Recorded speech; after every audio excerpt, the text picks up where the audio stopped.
6장. 하나님께서 모세에게 말씀하셨다.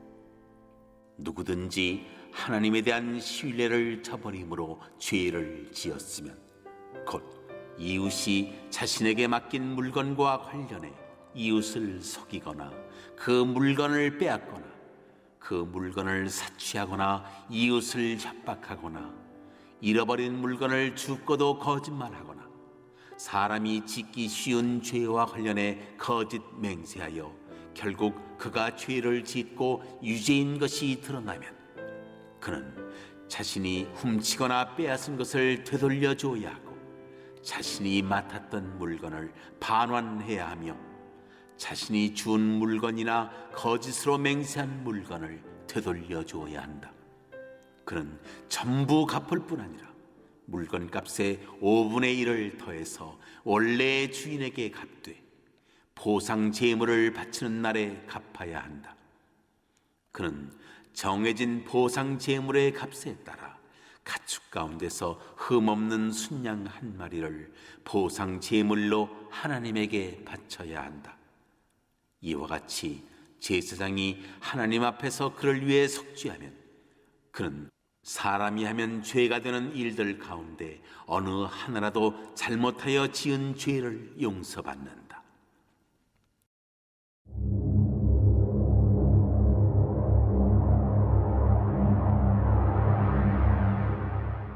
그 밖의 규례. 하나님께서 모세에게 말씀하셨다. 아론과 그의 아들들에게 명령하여라. 그들에게 이렇게 지시하여라. 번제물에 관한 규례는 이러하다. 번제물은 아침이 될 때까지 밤새도록 제단의 화로 위에 그대로 두고 제단 위에 불은 계속 타오르게 해야 한다. 제사장은 모시로 짠 옷을 입고 속에는 모시 속옷을 입어야 한다. 번제물을 태우고 남은 재는 제단 옆으로 옮겨두었다가 옷을 갈아입고 진 밖에 있는 깨끗한 곳으로 옮겨야 한다. 그동안에 제단 위에 불이 계속 타오르게 해야 하며 절대 꺼뜨려서는 안 된다. 아침마다 불의 창작을 보충하고 그 위에 번제물을 차려놓고 화목 제물의 지방을 그 위에서 불살라야 한다. 제단 위에 불이 계속 타오르게 해야 하며 절대 꺼뜨려서는 안 된다. 곡식 제물에 관한 규례는 이러하다. 곡식 제물은 아론의 아들들이 제단 앞에서 하나님에게 바쳐야 한다. 제사장은 곡식 제물에서 고운 가루를 한 움큼 가져다가 곡식 제물에 섞은 기름과 거기 얹은 향과 함께 기념물로 제단 위에서 불살라 하나님을 기쁘게 하는 향기로 바쳐야 한다. 나머지 곡식 제물은 아론과 그의 아들들이 먹는다. 그들은 누룩을 넣지 않은 빵을 먹어야 하며 거룩한 곳, 곧 회막들에서 그것을 먹어야 한다. 누룩을 넣고 구워서는 안 된다. 그것은 나에게 바친 제물 가운데서 내가 그들 몫으로 정해준 것이다. 그것은 속죄 제물이나 보상 제물처럼 지극히 거룩한 것이다. 아론의 후손 가운데서 남자는 누구나 그것을 먹을 수 있다. 이것은 하나님에게 바치는 제물과 관련해서 대대로 지켜야 할 영원한 규례다. 누구든지 이 제물을 만지는 사람은 거룩해야 한다. 하나님께서 모세에게 말씀하셨다. 아론과 그의 아들들이 기름 부음을 받는 날에 그들 각자가 하나님에게 바쳐야 할 제물은 이러하다. 고운 곡식가루 2리터를 매일 바치는 곡식 제물로 바치되 반은 아침에 바치고 반은 저녁에 바쳐야 한다. 그 가루에 기름을 섞어 철판에 굽고 잘 섞은 뒤에 여러 조각으로 부셔서 하나님을 기쁘게 하는 향기로 바쳐야 한다. 아론의 아들들 가운데 아론의 뒤를 이어 기름 부음을 받은 제사장이 그것을 하나님에게 바쳐야 한다. 이것은 영원한 규례다. 제물은 모두 불살라야 한다. 제사장이 바치는 모든 곡식 제물은 온전히 불살라야 하며 아무도 그것을 먹어서는 안 된다. 하나님께서 모세에게 말씀하셨다. 아론과 그의 아들들에게 이렇게 일러주어라. 속죄 제물을 위한 규례는 이러하다. 속죄 제물은 지극히 거룩한 제물이니 하나님 앞 번제물 잡는 곳에서 잡아야 한다. 제사를 드리는 제사장이 그 제물을 먹되 거룩한 곳, 곧 회막 뜰에서 먹어야 한다. 누구든지 그 고기를 만지는 사람은 거룩해야 한다. 고기에서 피가 튀어 옷에 묻으면 거룩한 곳에서 그 옷을 빨아야 한다. 고기를 삶을 때 사용한 질것은 깨뜨려야 한다. 고기를 청동 그릇에 삶았으면 그 그릇은 문질러 닦고 물로 씻어야 한다. 제사장의 가족 가운데서 남자는 누구나 그 제물을 먹을 수 있다. 그것은 지극히 거룩한 것이다. 그러나 성소에서 속죄하기 위해 속죄 제물의 피를 회막 안으로 가져왔을 때는 그 제물을 먹어서는 안 된다. 그것은 불살라야 한다. 여호와 앞에서 서약이나 맹세를 파기하면서 일으킨 타인의 재산 침해도 말로 규정됩니다. 범죄자는 여호와께 신실치 못하여서 범죄했는데 이를테면 맡긴 물건이나 전당물을 속여서 탈취한 뒤에 하나님 이름으로 맹세하며 사실을 부인합니다. 예컨대 물건을 잃어버렸거나 속임수죠. 자신이 물건을 맡은 적이 없다고 발뺌하거나 도둑질이죠. 나아가 이웃에게 모종의 압력을 가하여 강탈합니다. 착취죠. 또한 물건을 주운 뒤에 거짓으로 하나님께 맹세하여 시치미를 뗄 수 있습니다. 이런 거짓, 사기, 불의한 분실물 습득은 맹세가 수반되므로 하나님 이름을 모독하는 행위입니다. 이것은 칼을 든 강도짓은 아니지만 교묘한 합법 수단으로 이웃으로부터 부당한 이득을 취하는 행위입니다.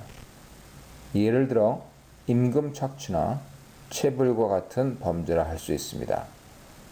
범죄자는 그 물건을 주인에게 돌려주되 원금의 20%를 더하여 배상금을 물어줘야 합니다.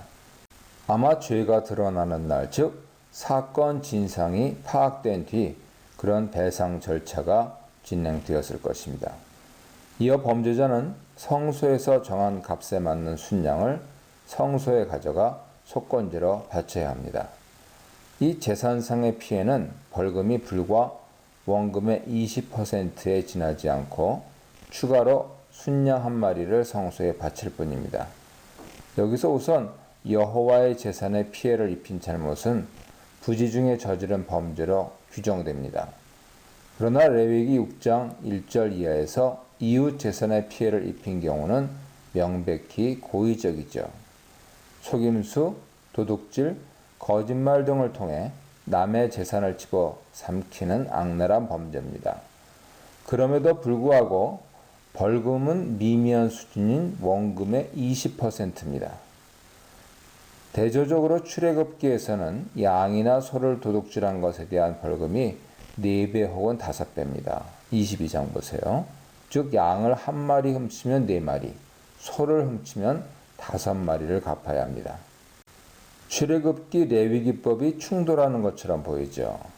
그러나 분명히 레위기 6장 1절 이하 사례들은 남의 재산을 속임수로 취득하거나 강탈한 뒤에 양심의 가책을 느끼고 자수한 상황이 틀림없습니다.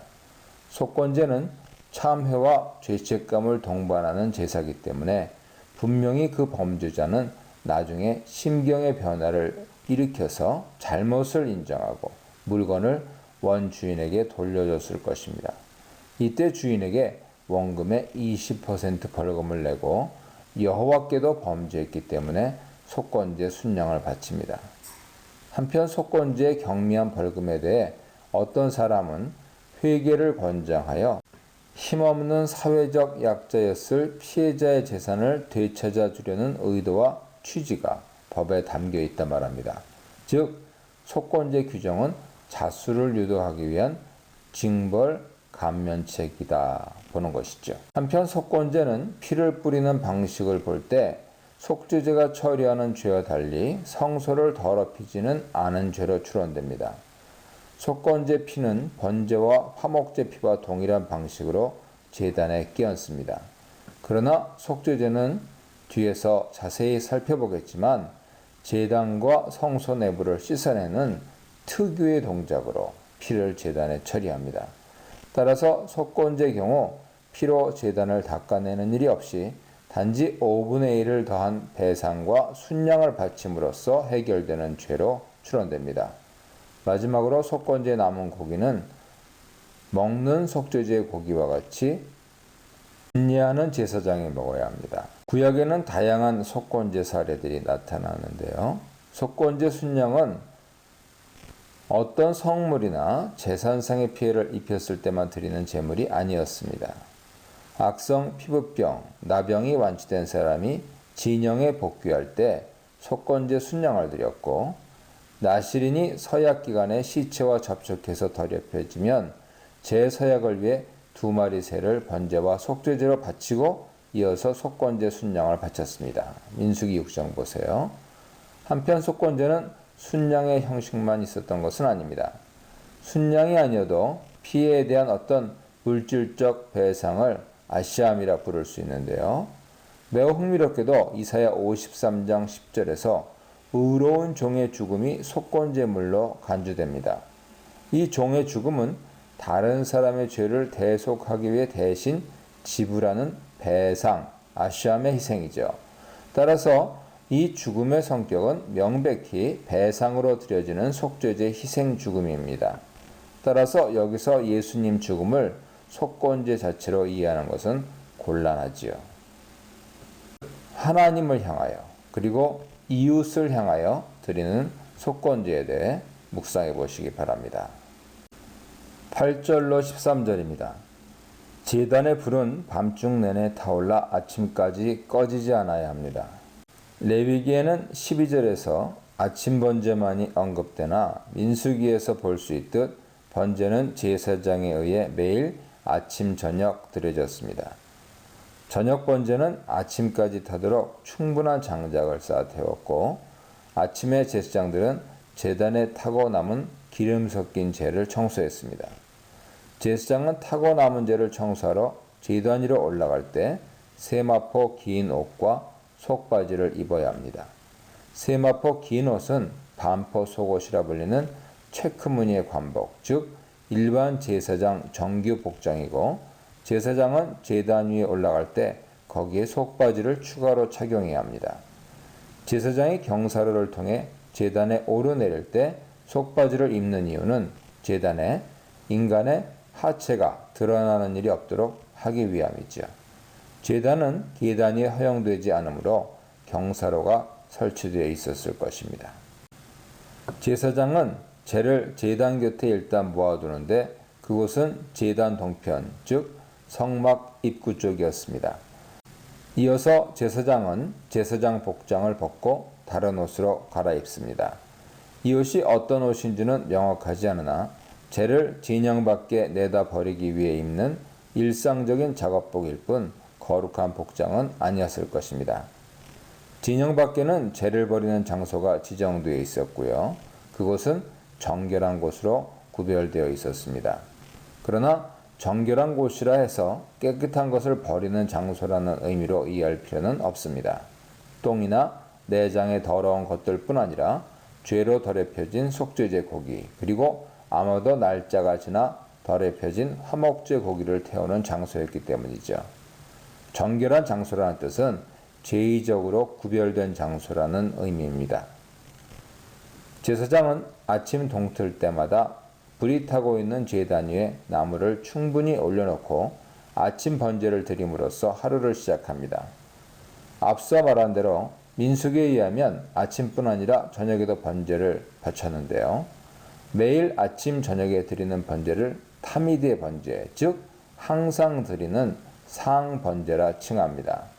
그리하여 불은 끊임이 없이 제단 위에서 탔습니다. 히브리어 타미드라고 합니다. 이 원어는 규칙적인 반복성과 더불어서 끊임없는 연속성을 의미하는 단어입니다. 이 제단불은 레위기 9장에서 보듯이 신적인 불, 즉 하나님 불로서 범상한 불이 아닙니다. 원래 레위기 9장에서 최초의 제단불은 아론이 지폈죠.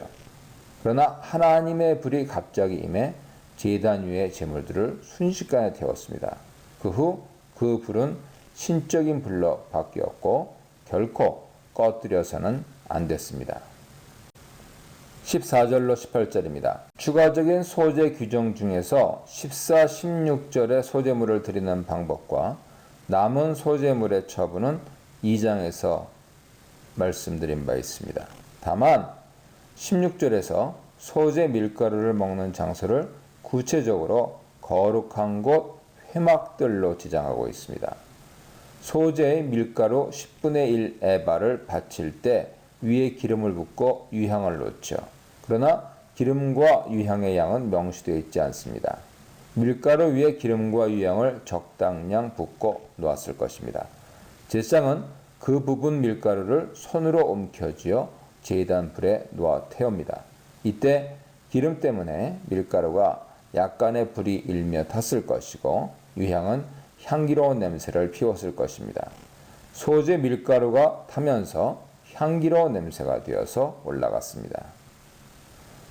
한 주먹의 분량을 뺀 대부분의 남은 밀가루는 아론과 그의 자손들 곧 제사장들의 몫으로 돌아갔고 그들은 그것을 회막들에서 먹어야 합니다. 물론 그것을 생밀가루로 먹은 것이 아니라 요리해서 먹었을 것입니다. 아론 자손들은 아론의 자손들 중 남자로 제한된다고 18절에서 명확히 추가 설명됩니다. 원칙상 아론의 자손들 중 남자, 즉 제사장들이 이 남은 소재물을 거룩한 곳인 회막들에서 나누어 먹어야 했습니다. 그러나 소재의 밀가루가 한꺼번에 여러 사람에 의해 바쳐진다면 그것을 다 먹기는 매우 곤란했을 것입니다. 먹는 장소가 회막들로 명확히 적시되긴 했지만 뜰의 어느 곳인지는 언급되어 있지 않습니다. 따라서 회막들 어느 곳에서 먹든지 합법적이었을 것으로 추론되는데 그럼에도 가장 적절한 장소로 물두멍과 성막의 본당, 즉 회막 입구인 내소막 사이의 공간이었을 것으로 보입니다. 그것은 제단과 물두멍, 경사로 등으로 외부 시선이 차단되어 실제로 제사장들의 활동 공간, 즉 손발을 씻고 복장을 점검하고 옷을 갈아입고 때로는 목욕을 해야 하는 곳으로 가장 적합한 유일한 곳이었다 할 수 있습니다. 앞서 2장에서 살펴본 대로 소재 규정은 소재 밀가루에 결코 누룩, 효모를 금지합니다. 더불어 꿀, 과일로 만든 시럽을 첨가하는 것도 금지되었습니다. 아마 누룩과 꿀의 금지는 누룩이 부패 상징이고 시럽 또한 쉽게 부패하는 특징을 가졌기 때문으로 추론됩니다. 18절 마지막 부분 만지는 자마다 거룩하리라 하는 것은 레위기 거룩 신학 이해에 매우 중요합니다. 원어로는 이크다시라 하는데요. 시제가 단순 미래, 즉 거룩하게 될 것이다. 뿐만 아니라 간접 명령, 즉 거룩해야 한다로 해석이 가능하기 때문에 매우 중요한 문제가 발생하는 것이죠.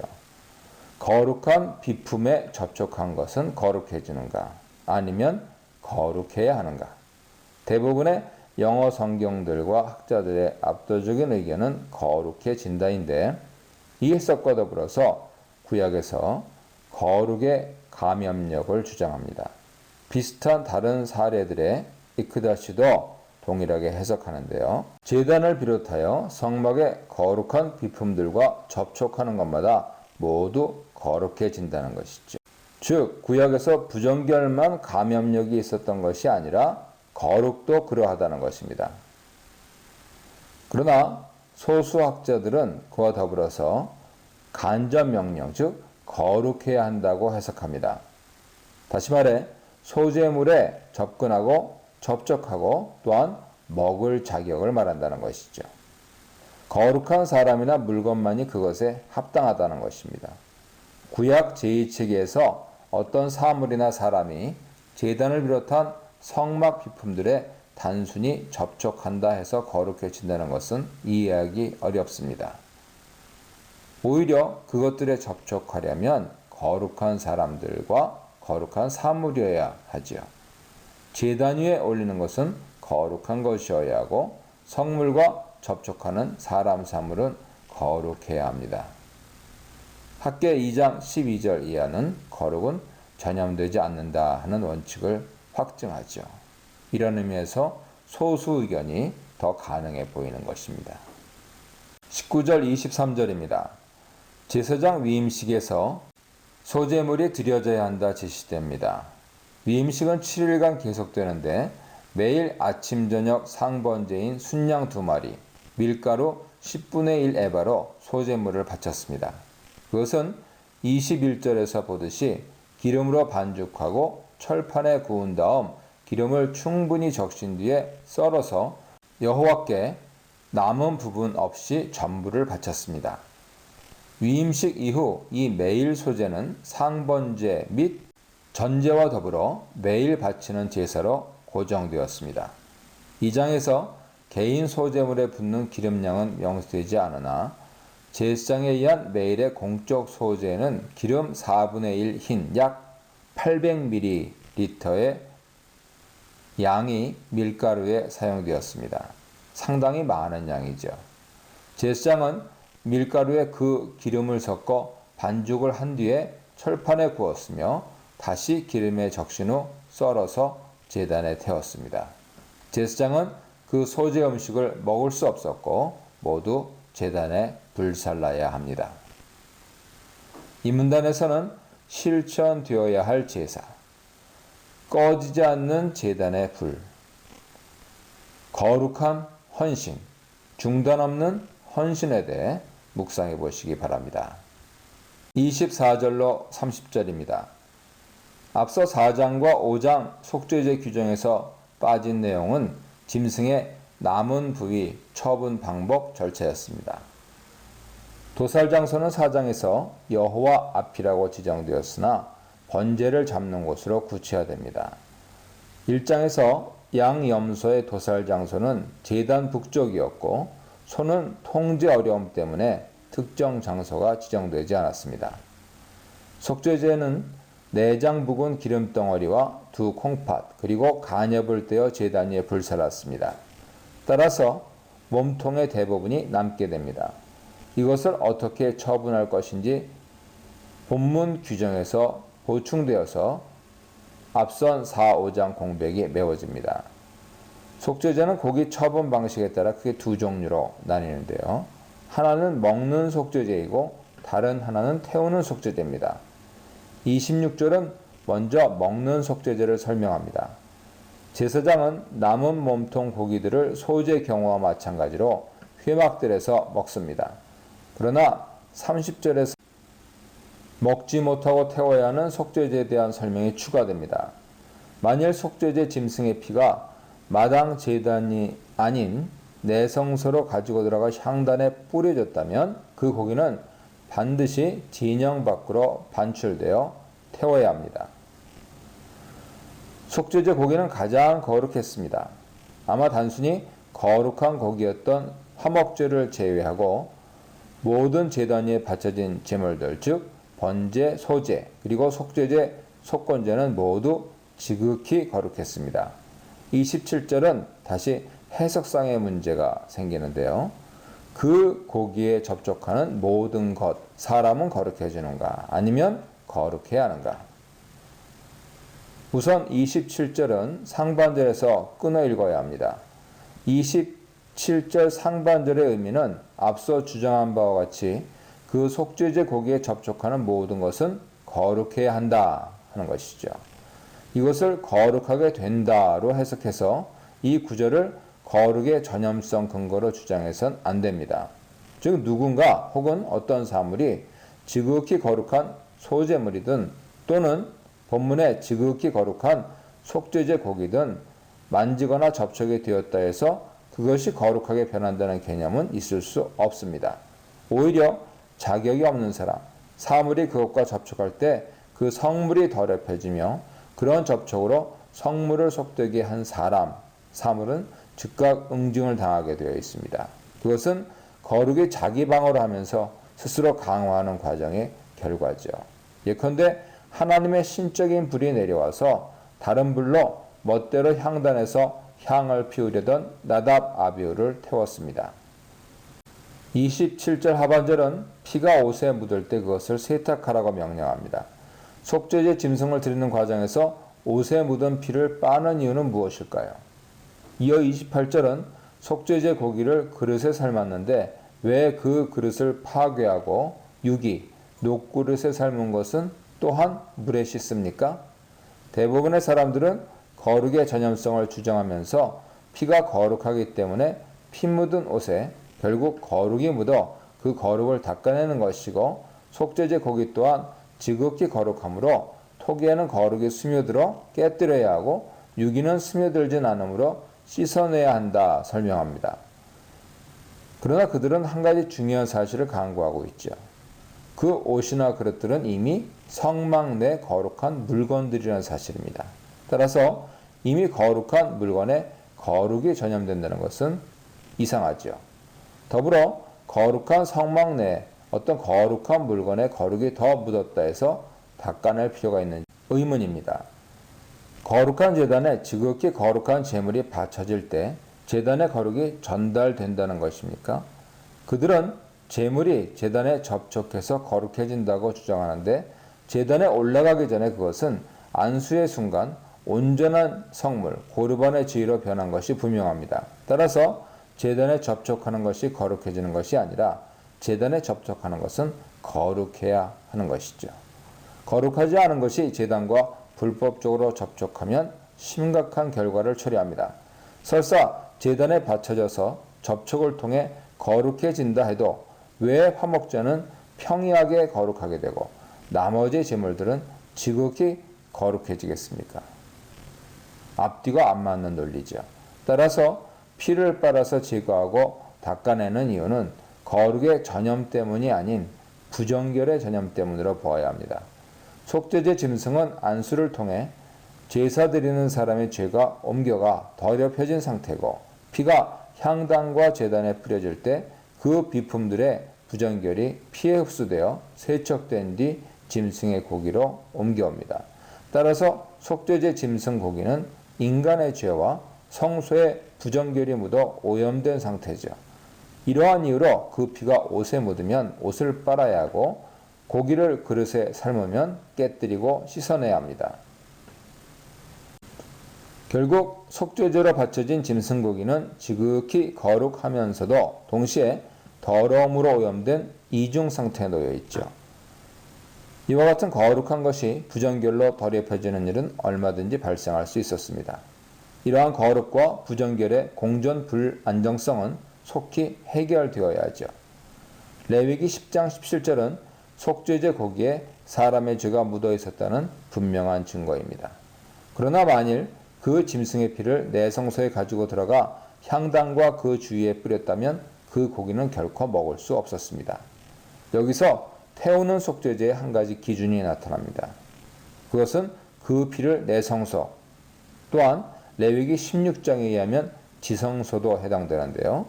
내 성소로 가지고 들어가 뿌린 것은 먹지 않고 태운다는 것입니다. 레위기 10장 18절에서도 확인됩니다. 그러나 또 한 가지 기준이 존재합니다. 그것은 속죄제가 제사장 자신을 위해 드려진 경우입니다. 앞서 4장에서 살펴보았죠. 이유는 제사장은 그 속죄제로부터 고기를 먹는 혜택을 누릴 수 없기 때문입니다. 제사장이 포함된 회중 전체의 속죄제인 경우에도 제사장은 그것을 먹을 수 없었습니다. 보통은 제사장과 회중의 비고의적인 죄를 위한 속죄제는 내성소에 그 피를 뿌리지만 간혹 제사장을 위한 속죄제 피가 마당의 번제단에 뿌려지는 다른 사례도 몇몇 있습니다. 이때 고기를 태워야 하는데 피가 뿌려진 장소가 내성소이기 때문이 아니라 그 속죄제가 제사장 자신을 위한 것이기 때문이죠. 따라서 태우는 속죄제의 두 가지 기준이 분명해집니다. 첫째, 내성소 또한 지성소에 피를 뿌린 것. 둘째, 제사장 자신을 위한 속죄제. 이 둘 다 특징은 그 고기의 오염도가 매우 높다는 것입니다. 이 문단에서는 먹는 속죄제, 태우는 속죄제, 거룩한 속죄제 고기, 제사장의 양식이 된 제물에 대해서 묵상해 보시기 바랍니다.